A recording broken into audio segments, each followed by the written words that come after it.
예, 안녕하십니까.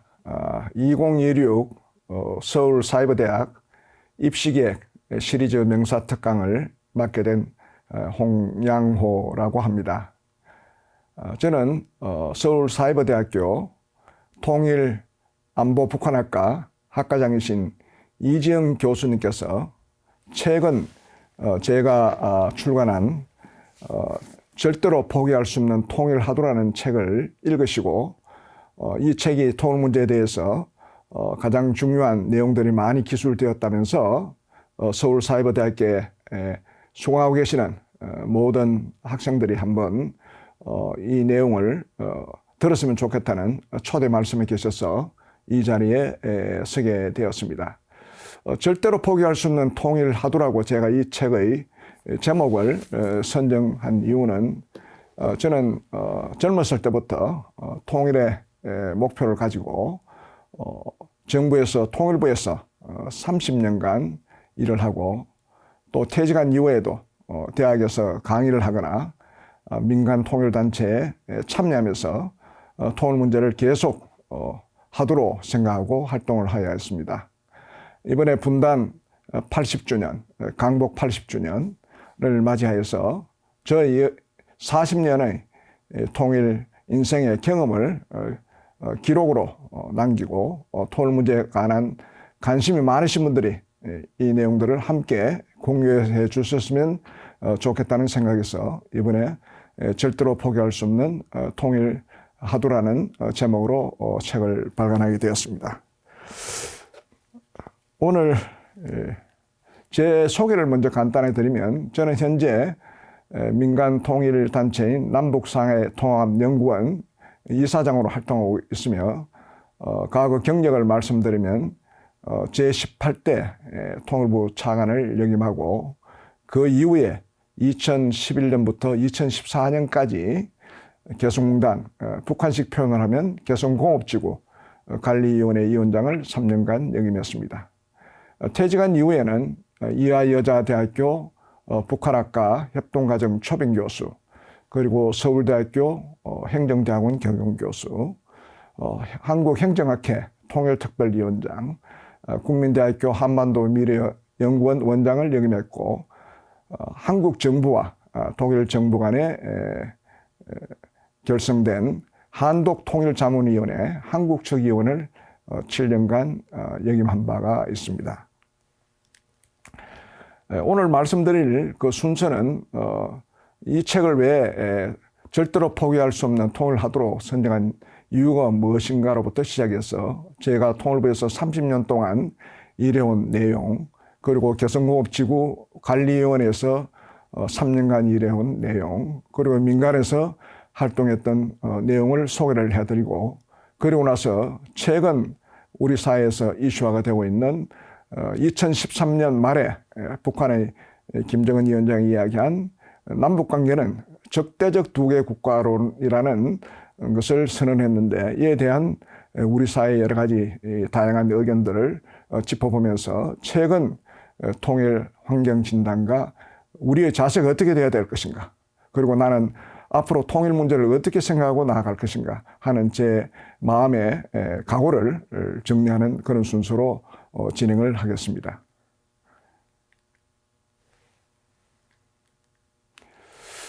책명 선정 이유는 조금 전에도 방금 말씀드렸습니다마는 저는 젊었을 때부터 분단 시대에 살고 있는 젊은 청년들은 통일 문제에 인생을 한번 바쳐볼 만한 충분한 가치가 있다는 그런 저 자신의 이런 젊은 시절의 꿈과 희망을 가지고 평생 40년 동안 정부에서 한 30년, 그리고 민간에서 10년, 40년의 통일 인생을 살아왔기 때문에 통일이라는 하도를 저희 마음에 담고자 책명을 선정했습니다.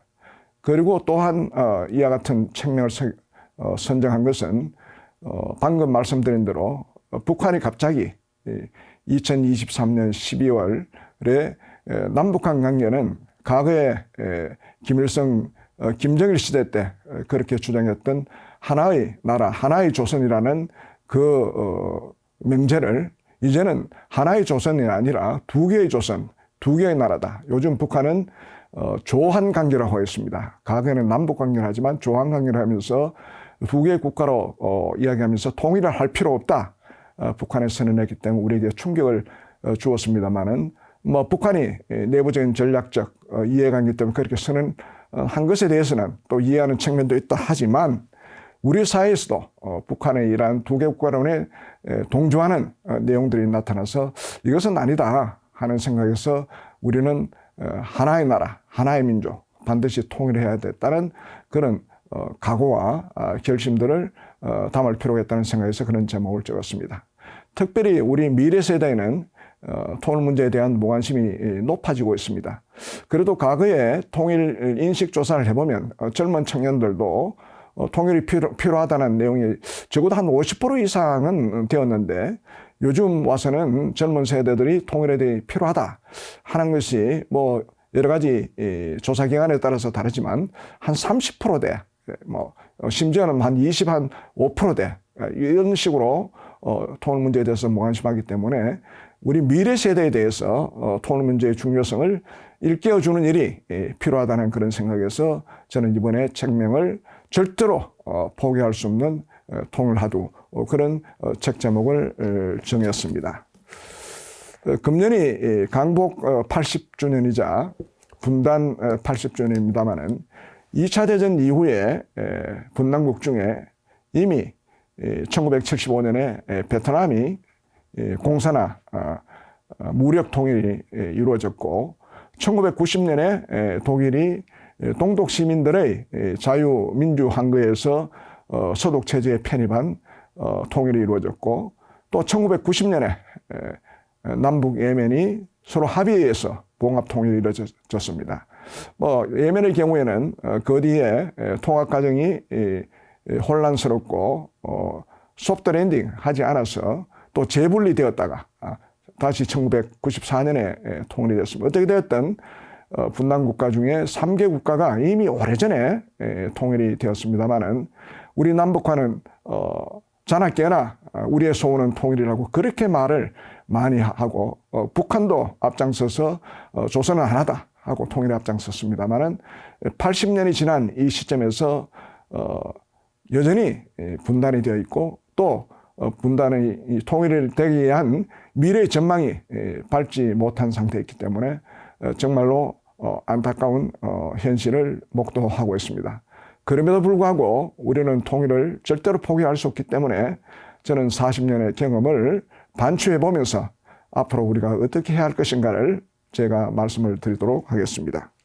내용 개요는 지금까지 설명을 해야 되기 때문에 화면을 그냥 넘기도록 하겠습니다.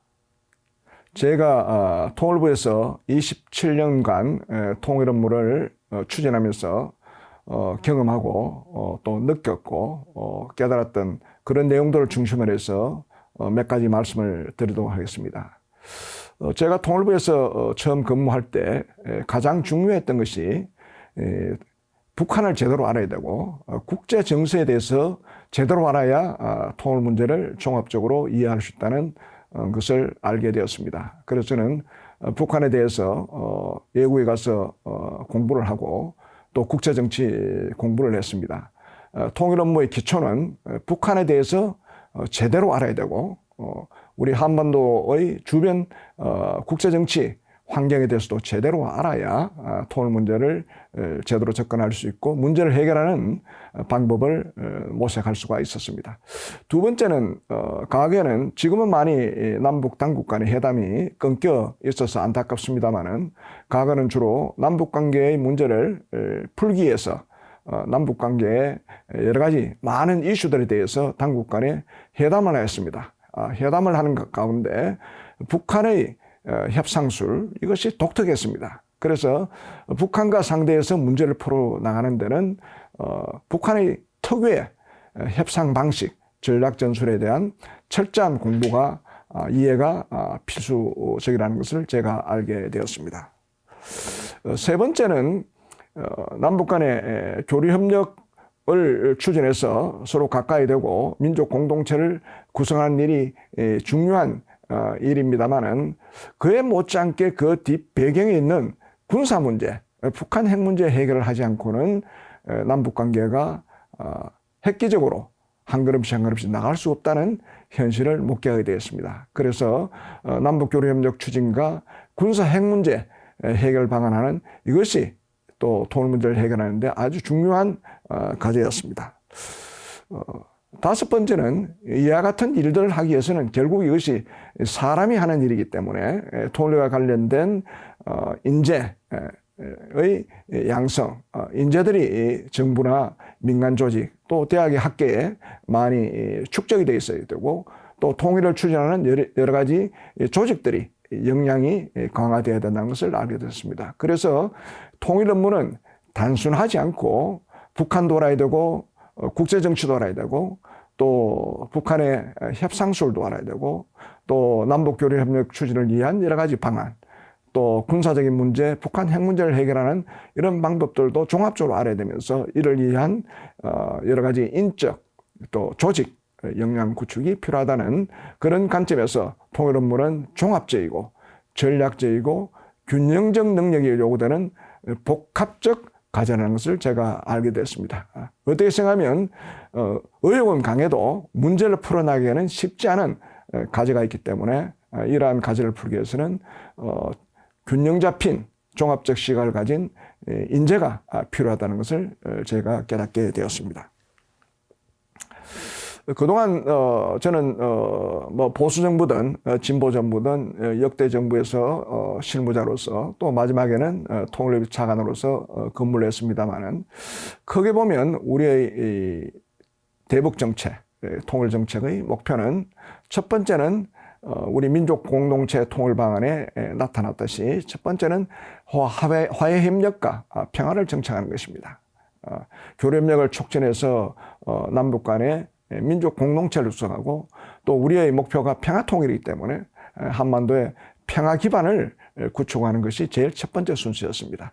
이런 과정을 거쳐서 사실상 남북한은 하나의 민족, 하나의 나라라는 관계 수준으로 높이면서 통일을 진전시키기 위한 제도적 기구로서 남북연합을 구축하는 것이었습니다.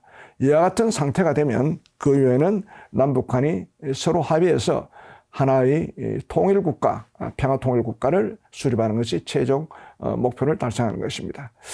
적어도 그동안에는 1단계 화해협력과 평화를 실천하는 노력을 많이 이루어졌습니다만 지금은 이제 화해협력과 평화 정착하는 그러한 모든 노력들이 물거품처럼 이제 사라지고 이제는 원점으로 돌아가는 적대적 관계로 돌아온 것이 참 안타깝습니다만은 그렇다 하더라도 우리는 이와 같은 1단계, 2단계, 3단계의 목표를 계속 추구해야 된다고 생각합니다. 이와 같은 목표를 달성하기 위해서 과거 정부가 어떻게 접근했느냐, 뭐 보수 정부든 진보 정부든 제가 볼 때는 한 세 가지 방식으로 접근했던 것입니다. 첫 번째는 기능적 접근입니다. 남북 간에는 체제와 이념이 다르기 때문에 당장 정치적으로 군사적으로 통합할 수가 없기 때문에 비정치적 비군사적 분야에서 다양한 분야의 교류협력 확대를 통해서 남북 간의 민족 공동체 형성을 해 나가자 하는 것이 기본적으로 과거 정부의 접근 방법이었습니다. 두 번째는 군비 통제입니다. 비정치 분야의 교류협력이 이루어진다 하더라도 결국은 군사적 문제가 해결되지 않으면 남북 관계는 획기적으로 진전될 수가 없습니다. 이 군사적 문제는 군비 통제라고 하는데 군비 통제는 학문적으로는 운용적 군비 통제와 구조적 군비 통제로 구분됩니다. 운용적 군비 통제는 여러 가지 무기 체계를 방어적 무기로 만들어낸다든지 군사 분계선 앞에 대치되고 있는 여러 가지 뭐라 할까 군사 무기의 설치를 상대의 후방으로 이렇게 물린다든지 또 상대방이 군사훈련을 하게 되면 남에서 군사를 하면 북에서 와서 참관을 하고 또 북에서 군사를 하면 남에서 참관하는 이런 운용적 군비 통제를 거쳐서 궁극적으로는 군축으로 가고 핵 문제가 해결되는 이런 군비 통제의 접근 방법을 시도했는데 교류협력의 부분은 많이 진전이 됐지만 이런 군비 통제 부분은 초기 단계에 거쳤다고 저는 그렇게 판단합니다. 세 번째 중요한 것은 사실은 보수 정부나 진보 정부나 북한의 올바른 바람직한 변화를 추구했습니다. 보통 북한의 변화 이야기하면 우리 사회 일부 사람들이 뭐 북한을 체제에 전환시키려고 하는 것이냐, 북한을 뭐 전복하려고 하는 것이냐, 아니면 북한을 붕괴하려고 하나, 이런 극단적인 입장을 이야기하고, 북한도 뭐 그런 식으로 이야기하고 있습니다만은, 제가 말하는 북한의 바람직한 변화는 남북한 체제와 이념이 워낙 다르기 때문에 좀 더 가까워지려면 북한이 개혁 개방을 해서 경제교류 협력을 할 수 있는 여건을 많이 만들어 나가고, 또 북한이 국제 규범을 지키는 정상국가가 되면 남북한에 합의된 내용들이 착실하게 지켜지고, 그래서 우리가 통일을 추구하기 위한 하나의 기반을 제대로 갖춰진다. 그래서 미래의 평화적인 통일을 위한 여건을 만들기 위해서는 조금 전에 말씀드린 기능적 접근 방법과 군비 통제가 동시에 이루어진다 하더라도 궁극적으로는 북한의 바람직한 변화가 이루어져야 우리의 통일 정책을 추구할 수 있다고 생각합니다. 역대 정부는 이 세 가지 방식을 뭐 정도의 차이는 있지만 다 목표로서 접근 방법으로 추구해 왔던 건데, 사실은 이것이 제대로 안 되었습니다. 왜 제대로 되지 않았을까 하는 것을 말씀드리겠습니다. 이와 같은 세 가지 방법을 추구하는 데 있어서도 구체적으로는 대체로 진보 정부는 유화적 엔게이지먼트를 추구했고, 보수 정부는 원칙 있는 엔게이지먼트를 추구했습니다. 엔게이지먼트는 뭐 우리 국내에서 번역하기를 뭐 관여, 개입 이렇게 이야기합니다만은, 우리 김대중 정부 때는 이 표현을 포용 정책으로 했습니다. 그러니까 우리식으로 표현하면 유화적 포용이냐, 원칙 있는 포용이냐 이런 건데, 진보 정부는 유화적 포용을 하면서 구체적으로는 상호주의를 하더라도 유연하게 해야 된다. 또 핵 문제를 풀기 위해서는 핵과 경협을 병행하는 정책을 해야 된다. 정경 분리를 해야 된다. 그리고 교류협력을 강조하고 남북협력을 강조했다면, 원칙 있는 포용 정책은 상호주의를 좀 엄격하게 해야 된다. 그래야 문제를 풀 수 있다. 핵과 경협은 핵 문제를 풀려면 경협을 좀 연계시켜서 해야 되지, 그냥 핵 문제와 경협을 같이 병행하면 핵을 풀 수 있다고 생각하는 것은 너무 단순하다, 너무 나이바다 이렇게 보는 거죠. 그리고 정경 연계, 또 안보가 중요하기 때문에 안보를 강조합니다. 뭐 교류협력을 하지 않겠다는 뜻이 아니라 교류협력 못지않게 그것이 제대로 되려면 안보를 더 튼튼하게 해야 된다. 그리고 남북 간의 문제는 남북협력만 해서 이루어지는 것이 아니라 국제적인 흐름 속에서 한반도 문제를 풀 수 있기 때문에 남북협력과 국제협력이 균형이 가야 된다. 이렇게 이야기했습니다. 물론 두 접근 방법은 나름대로 뭐 논리와 철학을 갖고 있습니다만은, 정권이 바뀌면서 정책이 일관성이 없는 모습으로 비치고, 그러다 보니까 그동안 추진해왔던 통일정책, 대북정책의 실효성 확보가 이루어지겠냐 하는 문제 제기가 있었습니다. 그래서 우리가 유화적 포용 정책이다, 그리고 원칙 있는 포용 정책이다, 이렇게 해서 유화적 상호주의나 엄격한 상호주의를 시도해왔지만, 결과적으로 보면 북한 핵 문제도 해결하지 못했고, 지금과 같은 남북관계가 완전히 단절되는 결과, 물론 뭐 우리의 책임이라고는 전적으로 볼 수는 없고, 북한의 책임도 있고 또 국제적인 정세의 영향도 있겠습니다만은, 그 유화적 상호주의를 추진한 것은 우리가 잘하면 북한이 따라와 주지 않겠냐 하는 선의에 기대한 대북 통일 정책이었고, 엄격한 상호주의는 또 궁극적으로 우리가 엄격하게 되면 북한 체제가 변화하고 경우에 따라서는 급변 사태를 통한 흡수 통일, 이것도 이루어지지 않겠나 이런 생각을 했는데, 이 모든 것이 현실화되지 못했습니다. 왜 이렇게 되었을까 하는 문제에 대해서는 저는 포용적 유화적 포용 정책이나 원칙이 있는 포용 정책 모두가 우리의 희망적 사고였습니다. 워낙 남북 관계를 진전시켜 나가고 통일을 해야 되겠다는 강한 열정이 너무 강하다 보니까 희망적 상호에서 유화적 상호주의를 해서 선의로 하면은 북한이 우리를 따라오겠다 이렇게 생각하는 것도 있고, 우리가 원칙을 준수해서 강하게 하면 북한이 우리를 따라올 것이다 하는 것이 우리의 일방적인 목표였습니다. 그래서 우리는 북한에 대한 실체를 우리식으로만 판단한 결과가 아닌가 생각합니다. 저는 통일 문제는 뜨거운 가슴, 이것도 필요하지만 차가운 머리, 냉정한 전략적 사고, 이것이 함께 병행돼야 되는데 어떤 경우는 너무 차갑기만 하고 어떤 경우는 너무 뜨겁기만 해서 하나도 이루어지지 못한 결과를 초래했다고 저는 개인적으로 판단합니다. 그러면 어떻게 해야 될 것인가? 대부분 우리 학계나 전문가들은 유연한 상호주의, 엄격한 상호주의 두 개를 대비해서 했습니다만은 저는 양쪽을 포괄하는 전략적 상호주의가 필요하다. 제가 전략적 상호주의라는 생각을 하게 된 것은 동서독의 통일, 동서독의 서로 관계 개선하는 그 구체적인 내용을 보면서 많은 사람들이 서독이 동독에게 일방적으로 지원해서 이와 같은 결과가 생겼다. 이렇게 말을 많이 하고 했습니다만은 제가 동서독 공부를 좀 더 열심히 해보니까 결코 서독은 동독에다가 일방적 지원한 것이 아니라 전략적 상호주의에 따라서 지원했다는 것을 알게 되었습니다. 궁극적인 중요한 목표를 달성하기 위해서는 엄격한 상호주의를 반드시 관철시키고 또 일반적인 관계를 위해서는 유연한 상호주의를 했다는 것을 제가 알게 되었습니다. 그래서 유연한 상호주의는 좀 더 구체적으로 하면 비동시성, 비대칭성, 비등가성을 이야기했습니다. 비동성시라는 것은 내가 먼저 주고 받아들이는 것은 뒤에 봐도 괜찮다. 그리고 비대칭성은 우리가 가진 것이 A 분야라면 A 분야를 지원하되 받아들이는 것을 반드시 북한으로부터 A 분야에서 받아들이는 것이 아니라 다른 분야를 받아도 된다. 비등가성은 내가 남한이 더 경제적으로 풍부하니까 북한에 10개를 주고 하더라도 우리가 북한으로부터 3개를 받아도 된다 하는 내용이었습니다.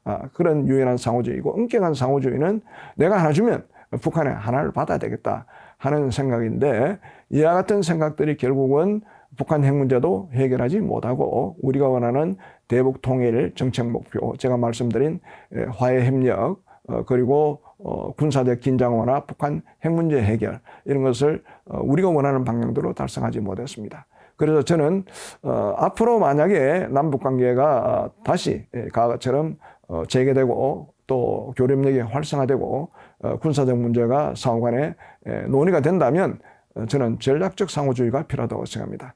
대규모 지원은 엄격한 상호주의를 해야 되겠다 하는 것입니다. 그리고 일반적 교류는 유연한 상호주의를 해야 되고 그리고 인도적 지원은 이건 상호주의를 적용해서는 안 된다고 저는 생각합니다.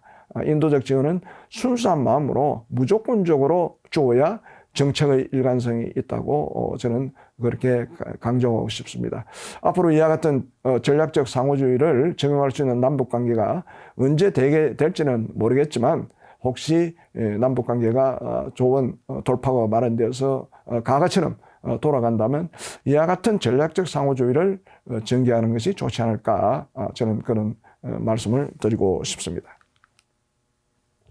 제가 개성단에서 한 3년 2개를 근무했습니다. 2011년 10월부터 2014년 12월까지 근무했습니다만 그 기간 동안에 많은 위기도 있었고 또 북한과 많은 회담도 하고 또 여러 가지 개성단의 문제를 풀기 위한 노력들을 많이 했습니다만 개성단은 어떻게 생각하면 1989년 우리가 북방 정책을 추진하면서 남북 교류 협력을 선언한 이후로부터 꾸준하게 다양한 경제 교류를 했습니다. 처음에는 무역으로 시작해서 위탁 가공, 그리고 합영 사업, 그리고 다양한 경제 협력 사업을 했습니다만은 이 모든 적어도 한 20년 이상의 남북 간의 경제 교류 협력의 가장 결정판으로서 남북 간의 합의해서 개성단을 냈습니다. 북한에 한 100만 평 되는 부지에 우리의 기업들 한 123개 기업이 들어가서 생산 활동을 했었는데 그것이 우리의 목표는 이 개성단을 통해서 남북 경제협력 결정판인 이 개성단을 정말로 성공적으로 달성해야 됐다고 생각하고 또 우리 국내적으로는 우리 중소기업들이 중국의 여러 가지 제조업의 경쟁력 또 동남아의 경쟁력을 의 위기를 느끼면서 중소기업의 경쟁력을 강화하는 국내적인 수요도 있었고 또 북한 땅에 이 개성단이라는 경제협력을 하면 그 땅을 통해서 평화를 분위기를 조성할 수 있다. 평화정책의 거점이 된다. 앞으로 이런 개성단이 북한 전역에 생긴다면 정말로 평화는 확실히 달성할 수 있다는 그런 전제하에서 개성단을 성공적으로 잘 해보겠다고 했고, 또 개성단을 통해서 남북 간의 주민들이 접촉하면서 매일매일 다양한 문화와 생각과 또 경제 교류의 여러 가지 모든 다양한 면면을 통해서 우리는 서로 하나가 되기 위한 통일 준비, 통합의 준비의 실험장이 될 수 있다. 이런 목표를 가지고 우리는 개성단을 추구했습니다. 그러나 제가 한 3년 2개월 동안 지내면서 그럼 북한은 어떻게 생각했을까 하는 것을 알게 됐습니다. 북한의 경우에는 북한의 고위 관리가 저한테 한때 지나가듯이 한 말을 했습니다. 남한은 남한대로 개성을 하는 목표나 기준이 있겠지만 우리의 경우에도 개성단을 관리하는 기준이 있다. 그것은 뭐냐? 정치성, 군사성, 수익성, 공해성을 기준으로 하고 있다. 그러면서 거기에 대해서 설명을 하지 않았습니다. 그런데 제가 이제 판단해 보니까 오랫동안에 북한 공부, 또 뭐 경제협력 공부, 남북 간의 회담을 통해서 배웠던 여러 경험들을 통해서 보니까 정치성은 기본적으로 남한에서 개성단을 운영한다 하더라도 북한의 정권, 북한의 체제, 그에 대해서 위협을 가져오는 개성단이 되어서는 안 되고, 비록 남한 사람들이 북한의 5만 4천 명과 같이 일을 한다 하더라도 기본적으로 여기에는 북한의 정치 우선주의가 그대로 적용되고 북한 정치 생활이 그대로 적용된다는 것입니다. 두 번째는 군사성입니다. 남한에서 북한 땅에 와서 경제협력이라는 명분으로 비록 북한이 허용해서 했지만 이것은 과거의 군사시설이기 때문에 개성단을 통해서 북한의 군사적 운용에 위해를 가해서는 안 된다. 그래서 군사우선주의다 하는 것이고, 세 번째는 이양 땅을 내줬으니까 수익이 최대한 나가야 되겠다 하는 것이고, 그리고 공여성은 혹시나 남한에서 진출한 개성단에 진출한 남한의 기업들이 굴뚝산업, 공해를 일으키는 산업이 아닐까 하는 것이었는데 사실은 공해성의 문제는 전혀 일어나지 않았습니다. 왜냐하면 대부분 개성군단에 진출했던 우리의 기업들은 중견 기업들이고 또 모범적인 기업들이기 때문에 공해성 문제는 발생하지 않고, 크게 보면 북한은 개성군단을 정치성, 군사성, 수익성이 달성되는 목표로 했습니다. 그래서 이제 북한의 목표는 조금 전에 말씀드린 수익성을 위해서는 외화 획득의 수단, 기술 이전의 통로로 생각했고, 그리고 정치성과 군사성에 위해를 된다면 언제든지 개성군단을 포기할 수 있는 그런 정치적 협상 카드로 사용했다는 것을 제가 알게 되었습니다. 이와 같이 우리의 목표와 북한의 목표를 잘 깨달은 저는 어떻게든 개성단의 관리위원장으로서 개성단을 안정적으로 성공적으로 잘 하도록 해야 되겠다. 그래서 우리의 대북 정책을 달성하면서도 북한이 갖고 있는 이런 우려사항을 침범하지 않는 범위에서 성공시켜야 되겠다는 그런 생각을 항상 갖고 있었고, 또 어떤 위기가 발생했다면 이게 어떻게 될 것인가.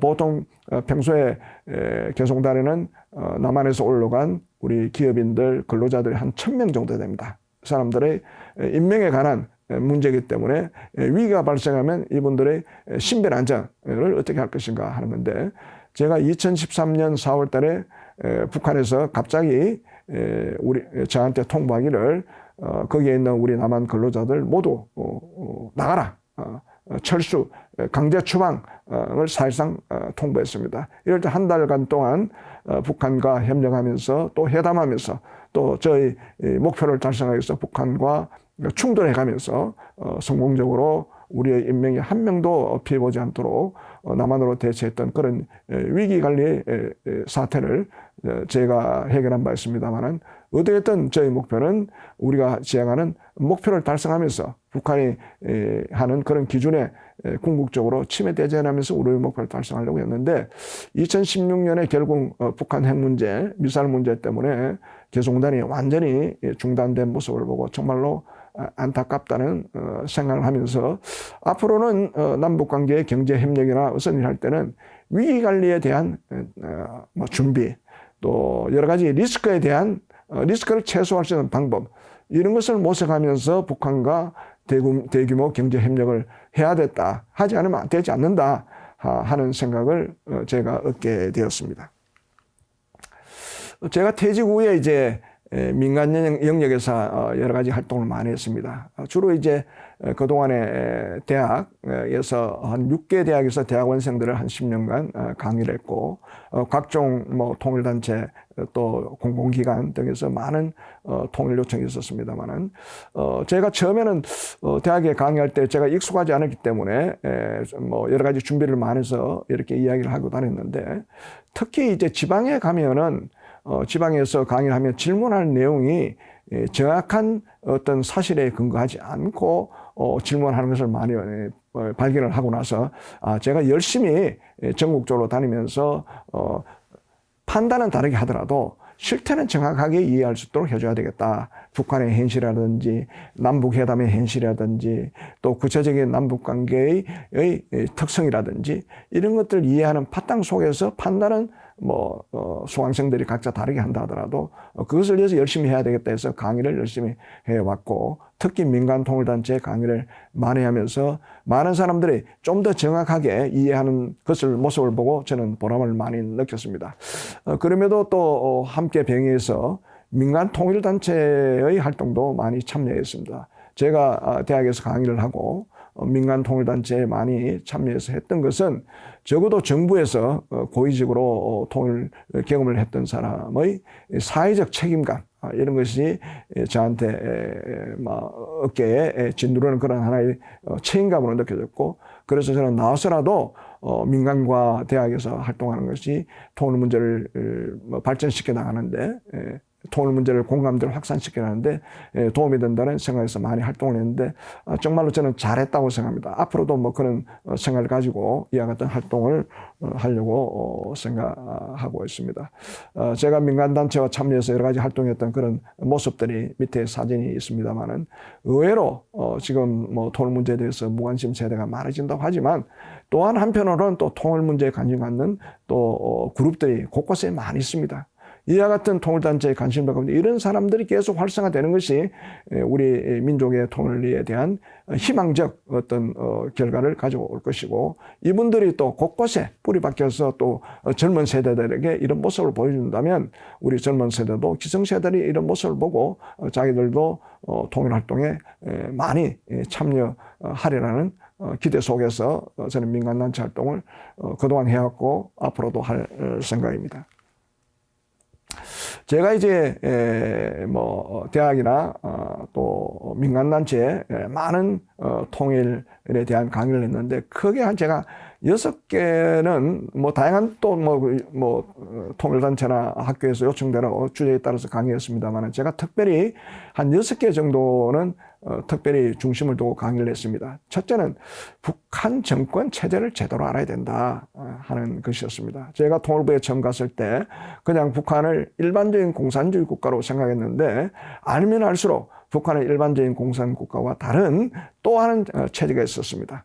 쉽게 말하면 김씨 왕조 세습 체제이고, 김씨 왕조 세습 체제를 유지하기 위해서 북한의 당규, 헌법, 법률보다 더 위에 있는 유일사상 10대 원칙, 그것이 오히려 북한의 노동당 당규보다 더 우선에 있습니다. 핵심으로 이야기하면 유일사상 10대 원칙은 김일성, 김정일, 김정은 수령을 위해서 모든 인민들은 목숨 바쳐서 충성하고 보위하자. 그것에 예배되면 강력한 처벌을 받는다는 그것이 핵심이었습니다. 그래서 정치적으로는 그렇게 김씨 왕조를 유지하지만, 그렇지만 또 북한 주민들은 먹고 사는 문제는 그 정권이 해결해 줘야 되기 때문에 경제 문제를 해결하려고 많이 노력하는 모습을 보였지만, 결국은 계획 경제 체제, 그리고 북한의 체제 선전에 많은 비용을 소모했기 때문에 북한 주민들의 경제 상황은 정말로 과거의 90년대 중반에 고난의 행군 시절과 그 후에 많은 어려움을 겪게 되었습니다. 그런데 어떻게 생각하면 북한의 경제 문제가 나름대로는 김일성, 김정일, 김정일가 말로는 뭐 이밥에 고깃국에 기아집에 살게 해주겠다. 그게 김일성 이야기고, 김정일 때는 북한 주민들에게 칼제비 국수를 마음껏 먹게 해주겠다. 칼제비 우리 남한에는 뭐 수제비 뭐 그런 거하고 비슷한 것 같아요. 수제비나 아니면 칼국수가 섞은 그런 칼제비 국수를 해야겠다. 또 김정은은 등장해서 허리띠를 졸라매지 않도록 하겠다. 그러니까 너무 잘 못 먹기 때문에 허리가 홀숭한데 이걸 이제 제대로 먹기 위해서 허리띠를 졸라매지 않게 되는데 다 실패를 봤습니다. 기본적으로 계획경제체제의 실패, 그리고 체제선전에 대한 실패, 또 북한 핵 문제를 해결하지 못한 국제사회 제복제재 때문에 도저히 해결될 수가 없는 그런 과정이었습니다. 그래서 이걸 해결하기 위해서 나름대로는 장마당을 허용했고 또 그 뒤에는 이것이 발전해서 종합시장을 열게 되었습니다. 종합시장을 열게 되면서 북한 주민들 스스로 자력경생 방식으로 먹고 살게 되었지만 또 정치 우선이 되다 보니까 최근 몇 년 전에는 김정은이가 지시해서 이런 장마당을 통제하는 그리고 과거의 계획경제체제로 돌아가는 그래서 겨우 주민들이 겨우 먹고 살고 하는 연명의 상태에 이렇게 가게 되는 그런 북한 정권 체제를 알게 되었습니다. 그런 얘기를 제가 많이 했고 두 번째는 통일 및 대북 정책의 그냥 순수하게 또 희망적인 사고를 할 것이 아니라 전략적으로 이해해야 된다 하는 이야기를 제가 이미 조금 전에 전략적 상호주의를 이야기했습니다만은 기본적으로는 북한이 오히려 전략적으로 대남 사업을 접근하는 것 같아요. 김일성 때는 공산주의 혁명 방식에 의해서 어떤 수단과 방법을 다 써서라도 한반도를 공산화시켜서 통일시키겠다는 것이 김일성 때의 목표였던 것입니다. 그래서 처음에는 1950년에 전쟁을 일으켜서 6.25 전쟁을 일으켜서 통일을 하려고 했고 그것이 실패하자 그 뒤에는 남한의 공산 세력을 많이 확산시켜서 이 공산 세력이 남한 정부를 전복시키고 그 세력과 북한의 공산 세력이 연합해서 통일시키는 통일전선 전술 방식을 추구했다고 볼 수 있습니다. 북한은 나름대로 다 계산된 청약적 방식으로 접근을 했습니다. 그러다가 김정일이 돌아와서 경제가 너무 어려워지자 과거에 김일성이 했던 그런 방식은 기본 기조로 하지만 워낙 경제가 힘들기 때문에 이제는 안 되겠다. 그런 목표는 두고 있지만 현실적으로 실행하기가 힘든 것을 한계를 느끼면서도 북한 김정일 정권이 북한의 체제가 다시 살아나기 위해서는 남한으로부터 경제적 지원을 받아야 했다는 이런 실용적 접근 방법으로 바뀌었습니다. 그래서 당시에 노태우 정부 이후에 특히 김대중 정부 때 햇볕 정책을 세우면서 북한에 적극적인 지원하는 그런 목표를 두고 북한에 제의했습니다. 그래서 당시에 김정일 위원장은 김대중 정부의 햇볕 정책을 역으로 이행해서 남한으로부터 최대한 경제적 지원을 받아서 어려운 북한 경제를 회복시켜 놓자 하는 것이 목표였습니다. 그래서 김정일 위원장 때 남한으로 받고자 하는 큰 것들을 제가 말씀드리면 첫 번째 시도 정시 비료였습니다. 북한의 모든 농생산물은 과거에 비료를 많이 투입해서 농작물을 길렀는데 경제가 어려워지면서 비료의 원료인 이 화학약품들 이런 것들을 외국에서 수입할 수가 없었습니다. 그래서 비료 생산이 줄어들었습니다. 남한에는 비료 생산의 공급 능력이 여유가 있어서 남한의 비료 공장에서 비료를 생산해서 매년 비료 30만 톤, 40만 톤을 북한에 지원했습니다. 비료는 식량 경산 효과 한 3배가 있다고 합니다. 30만 톤을 주면 100만 톤의 식량을 생산할 수 있는 여건을 만들어준다는 겁니다. 일단 비료를 어떻게든 받아들이겠다 해서 그거는 이산가족 문제와 연계해서 비료를 북한에서는 받아들였고 두 번째는 쌀을 받아들였다. 직접 이제 쌀을 받아들였다 했습니다. 사실은 남한의 경우에는 사람들의 식생활 패턴이 달라져서 쌀 소비량이 줄어들었습니다. 그리고 국제적으로 남한에 대해서 식량 개방을 요구했을 때 우리 농민들을 보호하기 위해서 우루과이 라운드에 가입하면서 우리가 개방을 점진으로 하겠다. 그러니까 국제사회에서는 의무 쌀 수입을 하라. 그래서 외국으로부터 적절한 수입을 하게 되고 또 국내에서 생산된 쌀이 많이 남아도니까 창고에 많이 저장이 되었습니다. 창고 저장비가 엄청나게 들게 되었습니다. 그래서 우리 정부는 이 저장된 창고 비용을 북한에 준다면 차라리 우리의 식량 가격도 안정이 되고 창고비도 줄어들 수 있으니 그렇게 하자 해서 쌀을 공급했습니다. 쌀이 보통 매년 한 40만 톤 공급했죠. 그리고 북한이 원했던 것은 전기였습니다.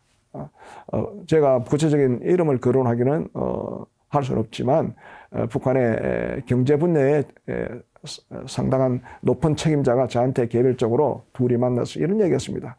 북한 경제는 아무리 노력해도 되지 않는다. 왜냐하면 전력 문제 때문에 도저히 되지 않는다. 그런데 북한에는 핵무기도 만들고 미사일도 만드는 충분히 전력을 공급할 수 있을 건데 무슨 소리냐 하고 저는 의아심했습니다만은 북한은 총량적으로 전력이 부족하고 또 전기의 질이 낮습니다. 그래서 주파수가 일정하지 않고 또 정전 사태가 많이 나고 그러니까 제대로 된 생산 활동을 할 수가 없는 거죠. 그래서 북한이 우리로부터 구하는 것은 전기를 받으려고 꾸준히 노력했습니다. 여러분들 잘 아시는 대로 사실은 이 대한민국은 전기가 풍부한 나라이고 그리고 그 전기의 질이 최고 수준의 나라입니다. 우리 국민들은 그걸 모르겠지만 우리는 엄청나게 전력성 원자력 발전소도 있고 화력 발전소도 있고 엄청난 게 있는데 북한이 한국에 충분한 이 전력 사정을 알고 북한에 좀 지원을 해달라 그렇게 요청했죠. 그러나 전력 문제는 북한 핵 문제하고도 좀 연계된 것도 있고 또 전기를 주는 데 따라서 그것이 어떻게 개통을 받느냐에 따라서 잘못하다가는 남한의 전력 사정에 영향을 줄 수밖에 없기 때문에 전력은 좀 곤란하다. 그렇게 이야기하면 결국은 전력은 결과적으로 핵 문제가 해결되지 않으면서 전력을 공급하는 일은 실제로 이루어지지 않았습니다. 그러다 보니까 북한이 네 번째 했던 것이 그러면 우리에게 원자재를 좀 지원했으면 좋겠다. 과거에 북한의 최대 특성상 김일성 생일 때나 김정일 생일 때 국가에서 북한의 모든 주민들에게 특별 물량을 공급해 줍니다. 어린애들에게는 예컨대 학용품을 준다든지 가방을 준다든지 또 일반 가정에는 돼지고기를 얼마 이상을 준다든지 특별 공급을 해줘야 되는데 자꾸 외환 사정이 어려워지고 외부로부터 수입할 수 있는 그런 여력이 안 되니까 남한의 물자가 많으니까 도와달라 했었습니다. 그때 북한이 요구했던 것은 일반 신발을 신는 고무 그리고 비누를 만드는 원료 그리고 학생들이 입을 옷을 입은 옷 원료 옷 재료 이런 원단 이런 걸 보내달라 해서 결국은 남쪽에서 그걸 보내준 적도 있습니다. 그리고 민간단체들이 많은 NGO들이 북한을 많이 도와줬어요. 그래서 북한은 남한으로부터 얻어지는 이런 여러 가지 물자를 통해서 북한의 어려운 경제를 회복하면서 한편으로는 북한은 장마당을 활성화시켜서 북한 주민들이 스스로 살도록 그랬습니다. 그래서 2002년도에 김정일 위원장이 있을 때 7.1 경제관리 개선 조치를 해서 이제는 배급제를 폐지한다. 그리고 전면 폐지하는 것이 아니라 군인이나 공무원이나 노약자 제대군인들한테는 국가가 배급을 해주지만 나머지는 당신들이 알아서 이익을 남겨서 스스로 해결해라. 그러면서 장마당 활성화되는 그런 조치를. 그러면서도 한편 김정일 위원장은 7.1 경제관리 개선 조치 이후에 선군 경제 건설 조치라는 것을 또 결정을 했습니다. 그것은 뭐냐면 핵 문제, 핵을 개발하고 미사일 개발하는 여기에 북한의 모든 자원을 집중 투자해라 하는 것이었습니다. 그래서 어떻게 생각하면 책략적으로 전략적으로 김정일 위원장에서 첫 번째는 북한 정권과 북한 체제를 지키기 위해서는 핵 미사일을 개발하기 위해서 모든 북한의 중요 자원들은 군수산업에 1차적으로 우선 공급해주라. 그리고 두 번째는 이제 배급제는 폐지한다. 필요한 사람만 배급하지만 나머지는 당신들이 알아서 스스로 식량 문제를 해결하라. 그러면서 장마당을 육성했고 또 결정적인 식량 문제나 부족한 여러 가지 원자재는 남한으로부터 받아들이는 이런 어떤 실용적 결정을 했었습니다. 그만큼 북한은 정략적으로 책략적으로 열렸던 거예요. 김정은 위원장의 등장에서는 아버지로부터 여러 가지 많은 유언을 받았겠습니다만 제가 볼 때는 김정은 위원장이 한 것은 군사 우선주의. 어떻게든 김정은 정권과 북한 체제에서 남한으로부터 군사적으로 우위에 서야 이 자기 체제를 지킬 수 있다고 판단한 것입니다. 그래서 과거에 김정일 때는 2번 핵실험한 것을 김정은은 짧은 기간 동안에 4번 핵실험을 내서 북한 핵 개발을 하고 대륙과 미사일을 발사하는 그런 성공적인 군사우선제를 확보했습니다. 그리고 이제는 더 이상 핵을 포기하지 않겠다 하는 입장을 헌법에도 명시를 하고 또 경우에 따라서는 미국이나 한국도 공격할 수 있다는 핵무력 정책법을 만들어서 군사우위주의, 군사모험주의 그 방향으로 진행되고 급기야는 남한과 통일할 필요가 없다. 이제는 하나의 나라가 아니다. 김일성, 김정일이가 그렇게 강조했던 통일 강령을 손자인 김정은이가 무시하면서 두 개의 국가를 하는 이런 책략적 방식으로 북한은 이렇게 진행한다는 것을 우리가 전략적으로 이해할 필요가 있다. 그러면 이런 북한에 대해서 우리가 어떻게 우리는 또 전략적으로 절 것인가. 제가 조금 전에 말씀한 대로 유화적 상호주의나 엄격한 상호주의와 같이 이렇게 우리의 선의로 북한을 너무 기대하거나 우리의 희망대로 하겠다는 이런 생각을 버리고 우리도 좀 더 전략적으로 차갑게 이성적으로 북한을 접근해야 된다는 내용들을 제가 많이 강의를 했습니다. 분단국 통일 사례의 경우는 제가 조금 전에 서두에도 말씀했습니다마는 독일, 베트남, 예멘은 이미 통일을 했습니다. 통일을 했는데 독일 사람들이 그런 이야기를 많이 했어요. 자기들이 통일은 갑자기 통일이 닥쳐왔기 때문에 전혀 준비가 안 됐다. 그래서 통일 비용도 많이 들고 우왕좌왕했다. 그래도 통일은 중요한 가치이기 때문에 통일 비용을 많이 들여서라도 통일을 시키는데 노력해서 결국은 통일을 성공시켰지만 한국의 경우에는 다른 나라의 분단국의 통일 사례를 잘 지켜보고 분석하고 그래서 여기에서 시사점과 교훈을 받아라. 그렇게 이야기를 많이 해주고 있습니다. 독일의 경우에는 사실 우리가 배울 것은 결국은 독일의 통일은 일반적으로 서독이 동독을 흡수했다고 하지만 사실은 그것이 아니고 동독 주민들이 공산 독재 정권을 한거에서 자유롭고 풍요로운 서독 체제를 자기들이 편입해서 통일을 추진하는 동력을 매를 거고 또 갑작스러운 통일 때문에 통일 비용이 엄청나게 많이 들었습니다. 이런 문제를 우리가 잘 헤아려서 미리미리 통일 준비를 잘 해야 된다는 교훈을 얻었습니다. 베트남의 경우는 공산화 무력 통일을 했는데 북베트남이 공산 세력이지 않습니까? 남베트남인 자유민주 세력은 미국이나 우리나라나 이 자유국가들이 그렇게 도와주면서도 불구하고 패배하고 공산 무력 통일을 당했다는 것은 그만큼 남베트남에 문제가 많다.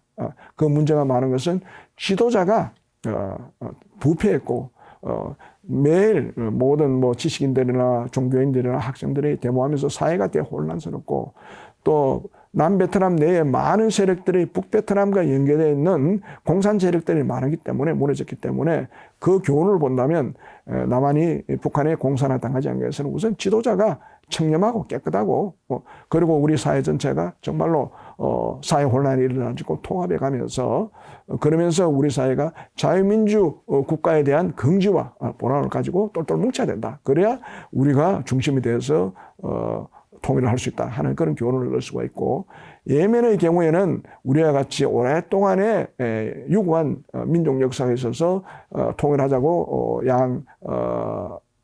최고 책임자들이 정상회담을 수차례 했었습니다. 그래서 정상회담을 통해서 봉합통일을 했는데 그 봉합통일 이후에 통일이 되었는데 내부의 여러 가지 통합 과정이 혼란이 생겨가지고 다시 3년 뒤에 재분리가 되었습니다. 그러니까 이 과제는 통일된다고 해서 그것이 영속적으로 잘 된다는 뜻이 아니라 통일 이후의 통합 과정을 제대로 못하면 또다시 분리될 수가 있다. 그런 교훈을 얻을 수가 있습니다. 이와 같은 3개 나라의 여러 교훈들을 보면서 우리가 앞으로는 통일을 위해서 여러 가지 참 다양한 준비를 해야 된다 하는 교훈들을 제가 강의를 많이 했습니다. 첫 번째 제가 많이 강조했던 것은 첫 번째는 우리가 튼튼해야 된다. 우리 스스로가 자각력이 있어야 된다. 그래서 군사력, 경제력 튼튼해야 되고 문화적으로 튼튼해야 되고 내부적인 통합이 돼야 된다. 우리 혼란스러울 때 물론 우리 사회에 문제가 많죠. 많은 분이 많은데 우리가 강해야 국제사회로 하여금 우리의 통일을 끌어올 수 있는 힘이 생긴다. 우리가 약하고 우리가 혼란스러우면 되지 않는다는 얘기를 많이 했고 제가 항상 강조하던 전략적 상호주의도 있고 또 준비를 많이 해야 된다. 비록 독일이 통일할 때 엄청난 통일 비용이 들었지만 우리가 제대로 준비하면 통일 비용을 우리가 최소화할 수 있다. 그래서 지금부터 학계든 정부든 또 생각 있는 전문가든 이런 다양한 분야에서 어떻게 하면 제대로 된 통합 준비를 해 나가는 데 따라서 통일 비용은 최소화하면서 통일 편역을 확대시키고 최대할 수 있다 하는 것을 준비해야 된다는 얘기를 제가 많이 했습니다. 그러면서 궁극적으로 중요한 것은 통일은 우리가 중심이 되어서 하는 것이지 국제사회가 과거에 우리가 해방 후에 미국과 소련이 우리를 분단시키는 주요의 국제적인 요인이 되었다면 앞으로는 그런 국제사회가 우리의 운명을 결정하는 것이 아니라 우리가 우리의 운명을 결정하도록 노력하고 국제사회를 우리의 운명에 도움을 줄 수 있도록 끌어들이는 그런 역할을 우리가 해야 되겠다 하는 내용들을 많이 이야기했습니다. 통일정책의 변천과 평가는 제가 자세히 말씀드리지 않겠습니다만 최근에 일어났던 두 개 국가에 대해서는 나중에 따로 이야기를 하고 북한의 협상 형태의 특징도 제가 많이 했습니다. 북한은 협상은 정상적인 서구의 비즈니스적인 그런 협상을 하는 것이 아니라 목표를 달성하기 위해서 합법적인 방법, 비합적인 방법, 또 뭐 폭력적인 방법, 상대방을 협박하는 모든 방법을 총동원해서 자기의 목표를 달성하는 그런 패턴이 있기 때문에 거기에 대해서 제대로 공부를 해서 대처해야 된다는 그런 내용으로 제가 많이 강의했고 개성단은 조금 전에 말씀드렸습니다만 제가 한 6개 정도를 주로 강의를 많이 했는데 주로 제 경험을 통해서 또 제가 퇴직 후에 독일 공부를 해서 독일 현장을 많이 다녔습니다. 통독 연수단을 합류해서 가기도 하고 정부 간 결성된 한독통일자문회의 한국측 위원으로 7년간 일을 하면서 독일 공부를 많이 했기 때문에 그런 내용들을 중심으로 해서 생생한 경험담 중심으로 이야기를 했더니 많은 뭐랄까 수강생들이랄까 청중들이랄까 학생들이 상당히 경험 있는 그 저희 강의를 호감을 하고 또 여러 가지 새로운 시각으로 질문도 하고 해서 저는 많이 보람을 있었습니다. 민간 통일 활동은 제가 정부에 있을 때는 정부가 남북관을 다 주도하는 거로 생각했습니다. 왜냐하면 과거에는 이 통일 문제는 지금은 많이 달라졌지만 과거의 권위주의 정부 때는 통일 문제는 정부가 하는 것으로 돼 있었고 또 그 통일 문제는 대통령의 통치권 행위라는 이름 속에서 이루어졌습니다. 그러니까 민간의 영역이 미약했죠. 그러나 우리 사회가 민주사회가 되고 민간이 다양화되고 또 우리나라도 선진 국가처럼 다양한 NGO들이 생기면서 통일단체들이 많이 생겼습니다. 거기에는 뭐 북한과 직접 하는 뭐 통일운동을 하는 단체도 있고 젊은 청년들 교육하는 교육 문제를 하는 것도 있고 또 국제사회에 가서 국제사회에서 하는 다양한 그리고 북에서 오신 탈북민들을 돕기 위한 그런 활동들 수많은 통일단체의 모습들로 보면서 우리의 통일 문제는 정부만 하는 것이 아니라 민간도 같이 참여하는 거다. 그리고 이 민간의 순수한 이 통일운동 활동이 정말로 우리 통일의 미래의 희망이고 미래의 밝은 미래를 줄 수 있는 정말로 그런 거다. 그런 것을 제가 깨달았게 되었습니다. 그래서 저도 다양한 민간단체를 참여하면서 부족하지만 제가 가진 경험이나 뭐 이런 것들을 하고 저도 직접 일을 하면서 보람도 많이 느끼게 되었습니다. 물론 그런 하는 과정에 인간적 실망 이런 것도 몇 번 경험했습니다만 그럼에도 불구하고 제가 미래를 밝게 보는 것은 우리 사회에 다양하게 있는 이런 민간 통일단체들 물론 문제 있는 단체들도 있지만 대부분의 사람은 순수했고 재정이 없더라도 뭐 단돈 뭐 1,000원, 10,000원을 내더라도 이렇게 후원하는 많은 그룹들을 통해서 활동하는 것을 보고 우리는 통일 문제에 대해서 밝다. 이런 사람들이 우리의 통일에 지금은 남북관계 단절이 됐지만 언젠가는 이런 사람들이 통일의 중추 세력이 될 수 있다 하는 생각을 갖게 되고 민간활동을 적극 참여했습니다. 제가 퇴직 후에 독일 통일을 많이 이렇게 하면서 공부하면서 제가 인식 변화된 것을 잠깐 소개시켜 드리겠습니다. 첫 번째, 조금 전에도 얘기했지만 서독은 절대로 동독을 그냥 지원해 주지 않았습니다. 전략적으로 지원했습니다. 잘 아시는 대로 첫 번째는 인권 문제를 중시했어요. 대부분 사람들은 서독 문제를 하면서 서독이 동독에 대해서 인권 문제는 뭐 중요하지 않게 생각하지 않은 대로 생각하는데 결코 아니었습니다. 첫째는 동독에 있는 정치범 수용소에 있는 정치범들 33,755명을 프라이카프트라는 방식, 프라이카프트라는 것은 돈으로 자유를 산다는 겁니다. 그거를 동독에 지불하고 그 사람들을 다 서독으로 데려왔습니다.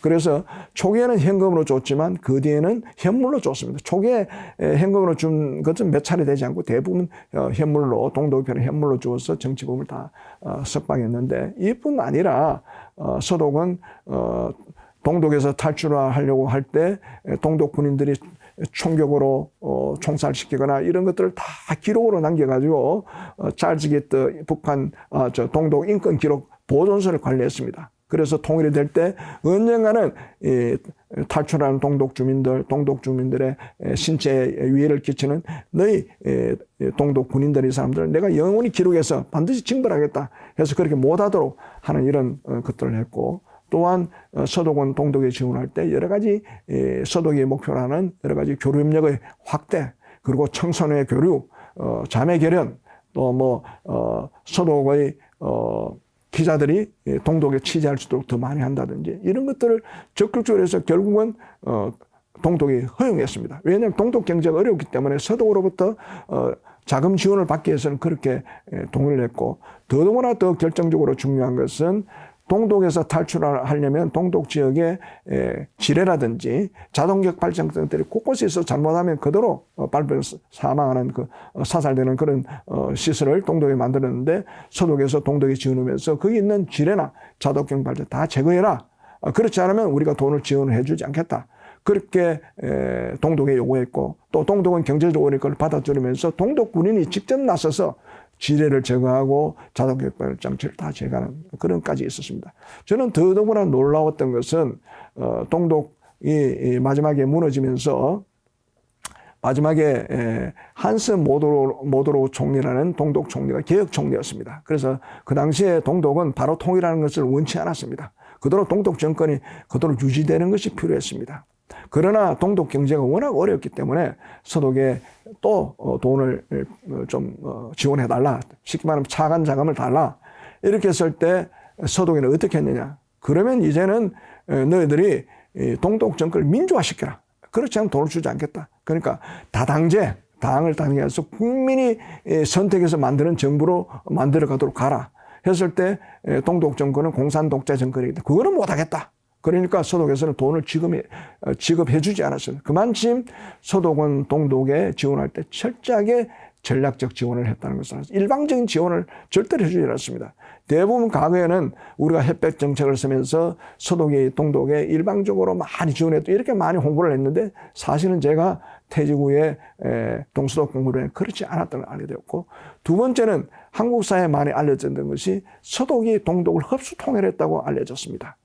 그런데 실제로 공부를 해보니까 서독이 동독을 흡수 통일한 것이 아니라 동독 시민들이 공산 독재 정권에 대해서 한국에서 데몬스트레이션을 했고, 처음에는 자유를 달라고 했다가 그대로는 통일을 달라고 했습니다. 그래서 동독 시민들이 부유롭고 풍요롭고 인권이 보장되는 서독 체제로 우리가 통일하겠다, 서독에 편입하겠다. 그래서 편입 통일을 했습니다. 제가 정부에서 있을 때는 주로 흡수통일이라고 얘기했습니다만은 통일 공부를 하고 나서는 이제는 다니면서 보다가 동일의 통일은 흡수통일이 아니라 동독의 편입통일이다. 그렇게 이해하고 있습니다. 과거에 동서독 통일에 주역을 했던 서독의 최고 고위직들이나 동독 고위직들이 모인 그 자리에서 우리 한국 측의 전문가들이 흡수통일을 하면 동독 측에 있는 그 통일을 주도했던 사람들이 무슨 소리냐, 잘못됐다. 절대로 동서독의 통일은 흡수통일이 아니라 동독 시민의 편입통일이었다. 이렇게 하고 있습니다. 그것은 남북 간 통일에서 시사되는 바가 아주 크다고 보겠습니다. 세 번째는 통일 우선주의였습니다. 우리 한국 사회에서는 동서독이 통일하면서 통일 비용이 엄청나게 많이 들었다. 그러니까 통일은 늦추는 게 좋다. 아니면 안 하는 게 좋겠다. 이런 인식을 많이 확산시켰는데, 제가 동서독 통일의 주역들을 만나서 이야기를 하는 과정에 자기들은 준비되지 않은 동독의 무너짐 때문에 통일로 다가왔기 때문에 통일이 제일 우선이었다. 자기들은 마음속으로 수군사업이 통일이 우선이었고 돈 문제는 2차적이었다. 물론 자기들이 준비가 없었기 때문에 통일 비용을 많이 들었지만 통일 비용 때문에 통일을 자기가 회피하거나 거부하지 않았다. 역사의 기회가 한 번밖에 오지 않는데 이때 통일을 우선 실천했고 그 다음에 비용 문제는 자기들 해결하면 된다고 이렇게 생각하기 때문에 통일 우선주의였지 비용 우선주의가 아니었다는 것을 자기들 이야기하면서 우리 한국의 많은 전문가들이 이렇게 했습니다. 남북 간에 만약에 통일이 왔을 때 당신도 통일 비용 때문에 통일 안 할 거냐?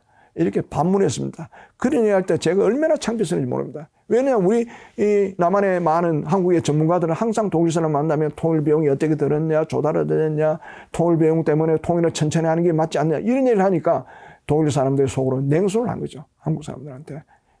통일이라는 가치가 돈의 가치보다 더 우선이지. 돈의 가치가 통일 가치보다 더 우선이냐. 이해가 안 된다는 거죠. 네 번째는 철저한 준비의 중요성을 냈습니다. 자기들은 제대로 준비를 못했기 때문에 큰 혼란과 비용이 많아졌지만 이제 다른 분당국의 사례를 보아왔으면 한국은 철저하게 준비해서 비용은 최소화로 만들고 편익은 최대한 만들어서 통일의 가치가 통일된 구성원들 전체에게 좋게 돌아가도록 복지로 돌아가도록 이렇게 하도록 노력해라 하는 얘기를 매번 강조하는 걸 보고 저는 태주고 통일 공부를 하면서 네 가지 인식의 변화가 있었다 하는 것을 말씀을 드렸습니다. 자, 북한의 두 개 국가론에 대해서 이야기하겠습니다. 갑자기 뚱딴지같이 김정은 위원장이 23년 12월에 남북한 관계는 하나의 나라의 관계가 아니라 통일을 지향하는 하나의 나라 관계가 아니라 두 개 국가도 아니고 거기에 앞에 붙여 적대적 두 개 국가라고 이해했어요. 그러니까 모두 충격이었었죠.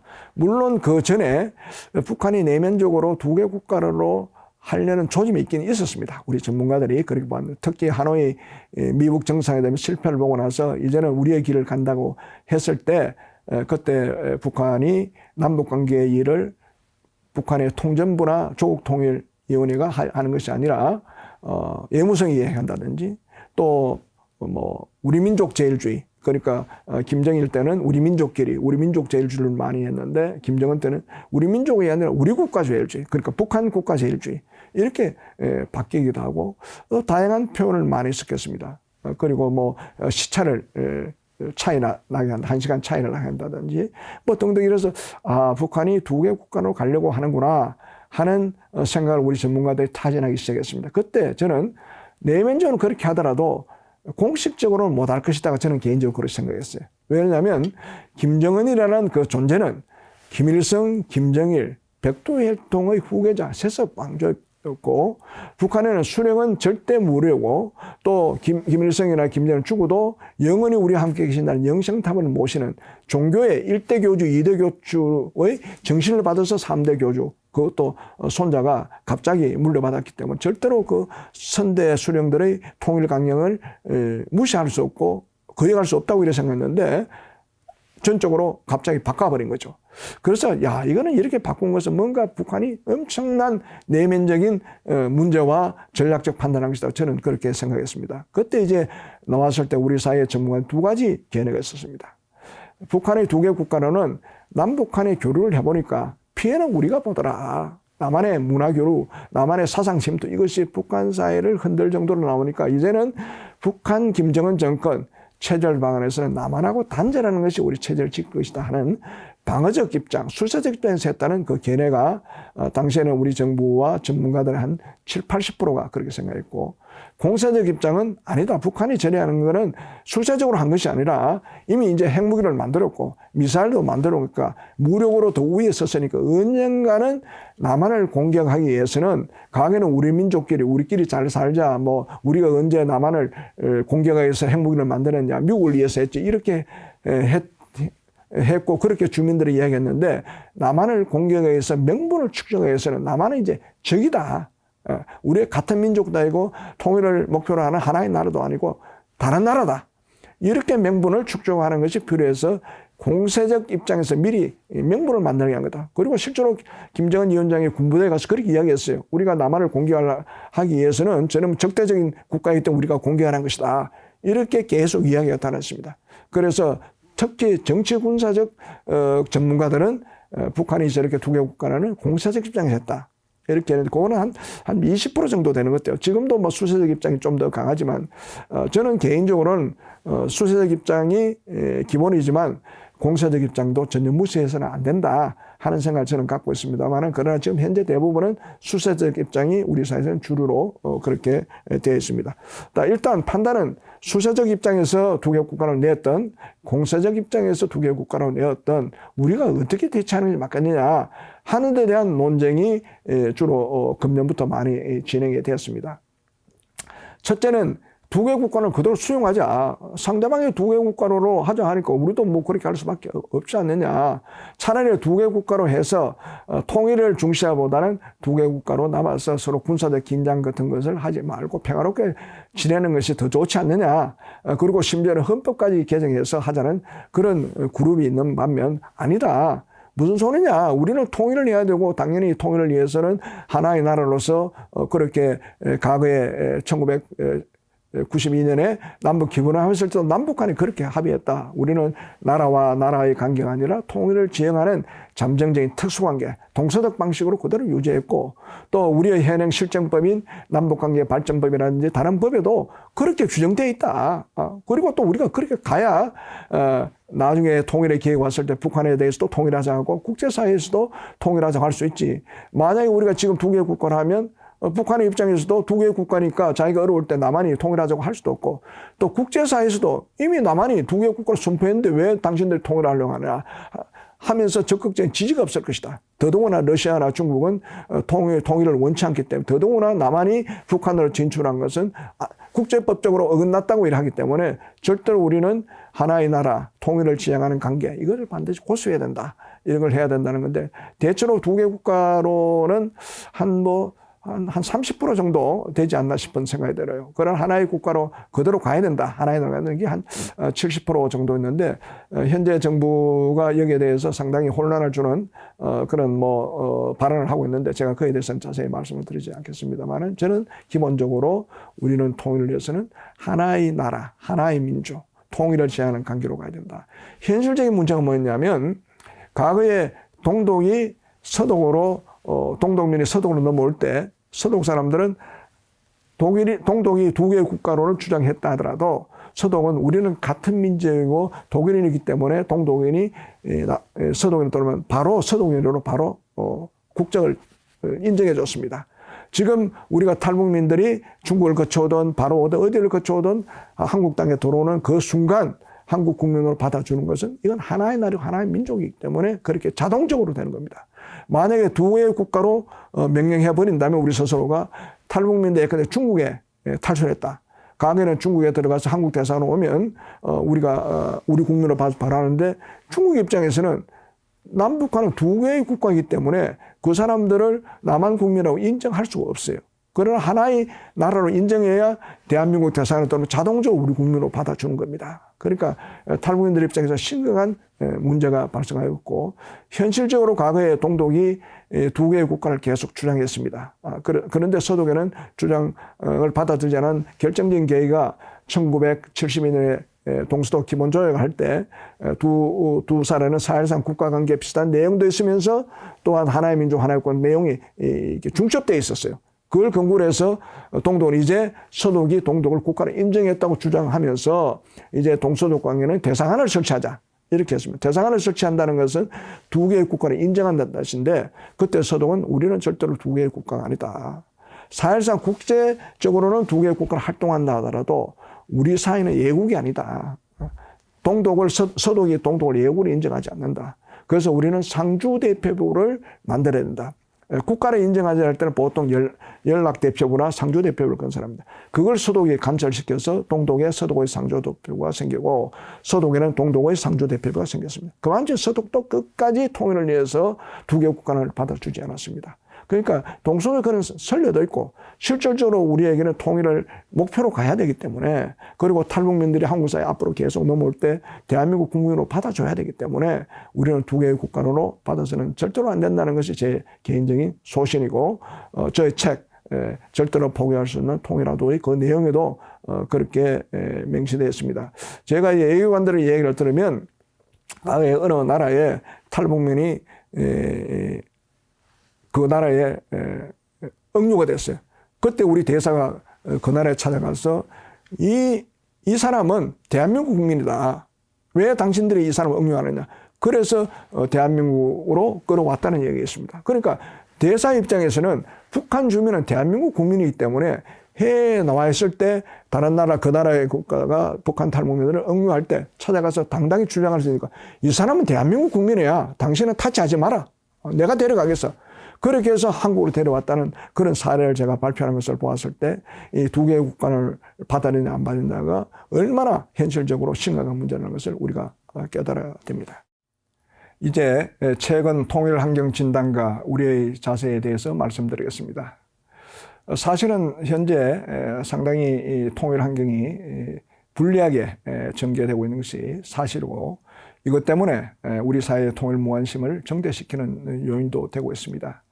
1990년대 탈냉전 시대 그리고 2000년대에 교류민이 활성화되던 그런 시대에는 우리 사회는 통일의 희망과 통일의 열망, 곧 통일될 것이라는 기대를 가졌습니다만은 현재 여러 가지 진행되는 여러 가지 정세 요인들이 분란 체제를 장기화시킬 것이 아닌가 그런 우려를 하고 있습니다. 그 요인들을 살펴보면 첫 번째는 국제 환경이 불리하게 돌아가고 있습니다.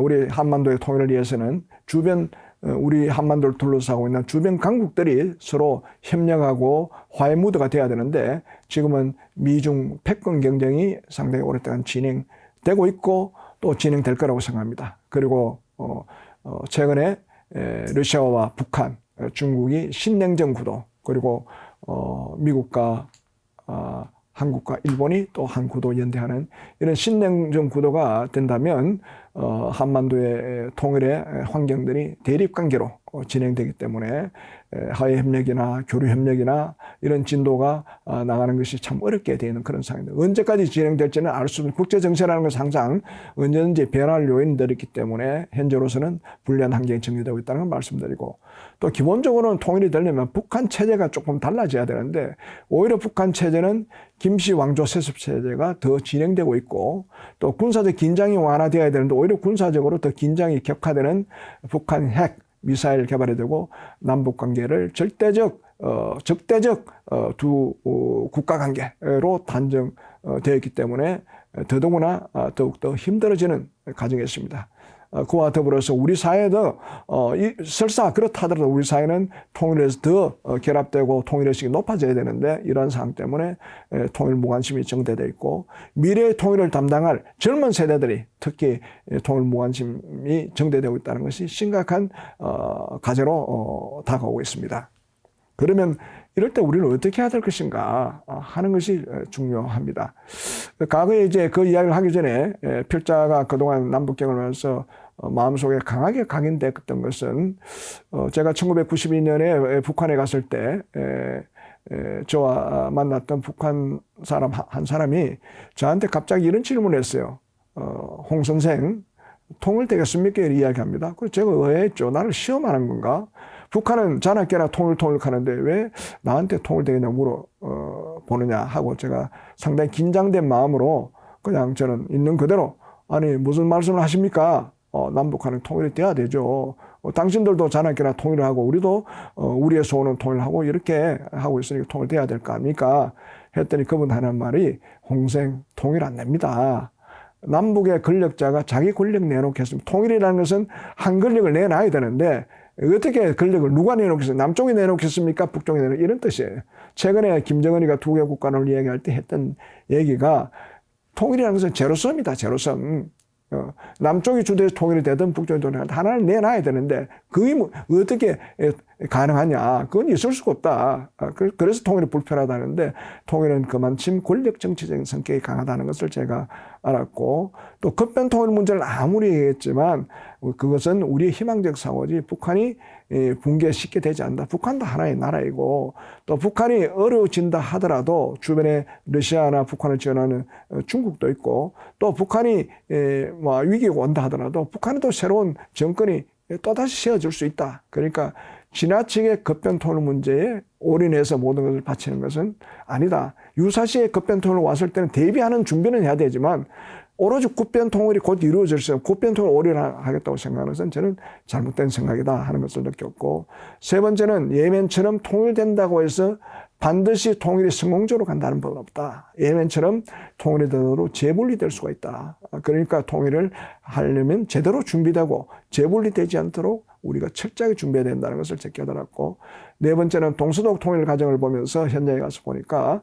동서독이 많은 노력을 했지만 통일로 가는 경우의 수가 수없이 많은데 제가 통일을 했던 그 당시에 고위 관료들이나 현장에 있었던 시민혁명가들이나 이런 사람들 얘기를 들어보면 통일은 경우의 수가 수없이 많음에도 불구하고 모든 하나하나의 사건들이 한 1년 동안에 통일되는 방향으로 가더라. 그러니까 통일되는 노력을 동시에 했지만 결국은 그 경우의 수가 통일로 가는 것은 우리가 컨트롤할 수 없는 보이지 않는 손에서 통일이 가더라. 뭐 저는 기독교인은 아닙니다만 기독교인의 입장에서 하면 하나님의 섭리가 있었다고 얘기를 할 수 있고 우리 전통적인 우리의 종교가 민족 종교라면 하늘의 뜻이 작용했다 하는 것을 깨달았습니다. 이러한 모든 것을 제가 종합적으로 생각해 볼 때 저는 결국은 우리는 통일 문제에 관해서는 우리의 열망이 통일을 반드시 목표로 달성해야 되고 그것이 우리 민족의 장래와 우리 후손들에게 정말로 자유롭고 평화롭고 번영되는 국가를 보장할 수 있기 때문에 우리는 할 수 있는 노력을 다 해야 된다. 어떤 사람들은 통일이 하지 말자. 김정은처럼 통일 불필요하다. 또 통일 무관심하니까 뭐 북은 북대로 살고 남은 남대로 잘 살면 될 거 아니야. 이런 생각을 하지 말고 우리는 최선을 다하자. 동서도의 경우에도 준비되지 않았지만 최선을 다해서 통일을 했듯이 우리도 지금 현재 어렵지만 최선을 다해서 노력하다 보면 때가 되면 우리는 통일이 될 것이고 그것이 하늘의 뜻이다. 그래서 우리가 진인사 대천명으로 해서 사람이 할 도리를 다하고 천명 하늘의 뜻을 기다리자 하는 것을 제가 목표로서 해야 된다고 항상 강조하고 있습니다. 그래서 통일은 여러분 다 아시는 대로 역사적이고 민족적인 공리적 가치일 뿐 아니라 우리가 일제 35년 식민지 강점기를 떠나서 그때 해방되었을 때 분단이 됐기 때문에 그때의 그 상태가 제1의 강복이라면 통일이 됨으로써 진정한 우리 독립운동을 했던 사람들이 하나의 나라를 찾기 위한 목표를 달성시키는 것이다. 후손들이 우리 선대들의 노력을 이어받아야 된다. 그래서 제2의 강복을 해야 된다 하는 것을 위해서 통일을 강조했습니다. 요즘 와서 젊은 세대들이 통일에 관심이 없다고 합니다. 저는 젊은 세대들의 통일에 관심을 높이기 위해서는 당신들이 통일이 되면 당신들의 일자리에 어떤 도움이 되고 내 생활에 어떤 도움이 되고 그런 이야기도 해줘야 된다. 그리고 통일이 되면 우리에게 이익이 많다 하는 것도 해줘야 됩니다. 그러니까 일종의 물질적 자극이죠. 그러나 사람의 행동 패턴은 물질적 자극도 사람을 움직이게 하지만 그에 못지않게 정신적 자극도 사람을 움직이게 한다. 그리고 통일에 관한 문제는 더더구나 통일한 게 어려울 때는 더 물질적 자극 외에도 정신적 자극의 훈련을 계속 시켜줘야 된다. 그 정신적 자극의 뿌리를 어디에 찾을 것인가 하는 것을 저는 독립운동 정신에 찾아보자 하는 얘기를 제가 말씀드리고자 합니다. 제가 퇴직 이후에 독립운동에 관한 여러 가지 자료들 또 독립운동 전문가들 또 제 지인 중에 독립운동을 지금까지도 역할을 하고 계신 분도 있기 때문에 그분들 통해서 많은 공부를 했었는데 과거에 우리가 독립운동을 할 때는 다양한 방식으로 많이 했어요. 무장 투쟁도 해보기도 하고 어열 투쟁도 해보기도 하고 독립외교도 하고 애국 계몽 활동도 하고 대동단결 운동도 하고 그 다음에 실력 양성도 하고 독립 외교도 하고 이런 많은 것들이 통일 운동에도 그대로 접근될 수 있다 하는 것을 제가 말씀드리고자 합니다. 과거의 독립운동 정신의 뿌리는 민족 자존입니다. 왜 우리가 5,000년 역사를 가진 우리 민족이 일제 밑에 들어가느냐 말이지. 자존심이 없느냐. 그리고 우리의 역사의식, 그리고 나라를 되찾는 건 애국과 자주의식, 그리고 일본이 그런 건 정의롭지 못하다. 우리 조선민족들이 자유롭게 살아야 된다. 왜 우리가 일본 밑에서 이렇게 굴복적으로 압제적으로 살아야 되느냐. 그리고 이 문제를 해결하기 위해서는 평화적으로 우리 민족들이 대동단결해서 이 문제를 해결해야 된다. 그리고 여기에 나가는 사람들 헌신과 희생이 된다. 때로는 용기도 있어야 되고 그리고 국제사회의 도움을 받아야 된다. 이러한 독립운동 정신을 통일운동 정신을 뽑아볼 것이 없을까 하는 제가 뽑아봤더니 민족 자결주의다. 통일 문제는 우리 민족이 나서서 이 문제를 해결해야 되겠다. 그리고 국제사회를 지지하도록 통일을 해결해야 되겠다. 그리고 방식은 우리가 독립운동할 때처럼 안중근 의사가 동양평화론 그리고 3.1 운동할 때 무저항 평화정신 이런 거와 마찬가지로 통일도 전쟁을 통한 방법보다는 평화적으로 추구해보자. 그리고 우리가 똘똘 뭉치자. 그리고 이 통일운동을 위해서는 무슨 돈을 주면 움직이는 그런 것이 아니라 우리 국민들 깨어있는 지식인들이 헌신과 봉사를 해야 되겠다. 독립운동에 산 사람들이 자기 가산을 다 팔아서 만주에 가서 독립운동 사람도 있고 돈을 많이 벌어서 독립운동 사람 지원해 줬던 사람들이 있은 그 결과로 우리가 해방이 되었기 때문에 통일 문제도 우리 사이에 끼어있는 지식인들, 돈이 있으면 돈으로, 김일성 말 맞다나 돈이 있으면 돈으로, 힘이 있으면 힘으로, 지식이면 지식으로 이야기했듯이 우리 사이에 끼어있는 지식인들, 또 통일을 열망하는 많은 순수한 민간 통일단체들이 헌신과 봉사를 해야 된다 하는 정신을 제가 통일운동 정신으로 독립운동 정신에서 한번 재해석해 봤습니다. 이와 같은 정신들을 우리 사회 전부에게 물질적 자극, 통일 편익론과 그리고 정신운동을 함께 해야 된다는 것을 제가 강조하고 싶습니다. 그래서 저는 이미 정부에서 떠났고, 저는 과거에 정부에 있을 때는 정부만이 통일 문제를 해결하고 핵심 동리라고 생각했습니다. 나보니까 정부 못지않게 민간 차원의 통일운동이 정말로 중요한 역할을 하고 또 필요하고, 또 통일이 왔을 때 이 사람들의 역할이 중요하다는 걸 제가 깨닫고 보았기 때문에 앞으로 저는 민간 차원의 통일운동에 조금이라도 도움이 될 수 있도록 해야 되겠고, 두 번째는 통일 무관심 가지고 있는 젊은 세대들에 대한 통일의식을 제고해야 되겠다. 제가 활동하고 있는 남북사회통합연구원에서 작년 금년에 남북한 젊은 청년들 한 20명 내외 정도를 이렇게 모집해서 저 강원도 고성에 가서 북한 땅을 보면서 통일 공부를 시키고 생각이 많이 달라진 것을 느꼈습니다. 금년에도 남북한 젊은 청년들 몇 명을 뽑아서 유튜브 방송을 해봤는데 너무너무 잘하더라고요. 우리 젊은 생각보다 의외로 우리 젊은 청년들이 통일 문제의식 가진 사람들이 꽤 많이 있다는 것을 제가 목격했습니다. 그래서 젊은 세대에 대한 통일의식 제고, 지금 아마 사이버 강의를 듣고 계신 많은 분들이 통일 문제에 관심을 갖고 있으리라고 생각합니다만은, 여러분들도 통일 공부를 해야 될 뿐 아니라 여러분들이 한 공부를 젊은 세대들에게 많이 통일의식을 제고시키는데 활동해 주신다면 정말로 우리 사회는 통일 공감대 확산이 높아지리라고 저는 생각합니다. 그리고 남북 출신 주민 간 통합 노력, 먼저 온 통일이라고 하지 않습니까? 탈북민들을. 그래서 남북 출신 주민 간의 통합 노력을 다양한 방식으로 지금 많이 하고 있습니다. 우리 사회에서. 그런 노력도 저도 참여하고 싶다고 말씀드리겠습니다. 자, 결론입니다. 하늘은 스스로 돕는 자를 돕니다. 지금 통일한 게 어렵다 하더라도 우리 구성원들이 그래도 다양한 방식으로 노력한다면 반드시 우리는 통일이 되리라고 생각합니다.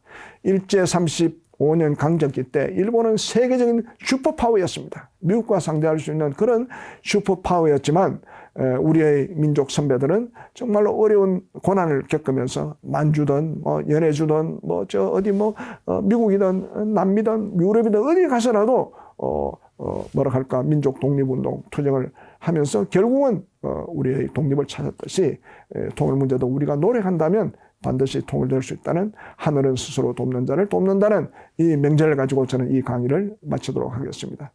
경청해 주셔서 감사합니다.